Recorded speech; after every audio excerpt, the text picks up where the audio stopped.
Արտահոսքի հետքերով հայտնաբերվել է հետևյալ խնդիրը։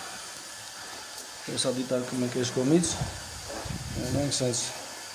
արտահայտված կրոնավացման հետքեր, բացատրեմ պատճառը։ Խողովակաշարը իրարից գրեթե անջատվել է, այսինքն խողովակաշարի տակի գրունտային ամրացումը համապատասխան չի արվել ու ընթացքում տակի գրունտը նստել է, խողովակը իջել է ներքև ու ռաստրուկի մեջից դուրս է եկել։ Հեսա մի քիչ առաջ տամ, որ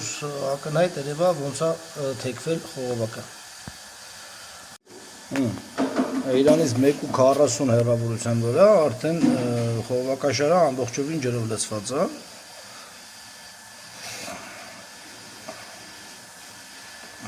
Այստեղից արդեն բացվում է, այսինքն տրուբեն նստել է, երբ որ կամերան մի քիչ ավել եմ առաջ տալի, մոտավորապես 4 մետր, խողովակաշարը բացվում է, այսինքն հատվածային ինքը ուղղակի իջել է ներքև, դրա համար է ռաստրուկի մեջից փախել է։ Իսկ սա պատկեր է իրար մեջ նորմալ մտած հանգույցի։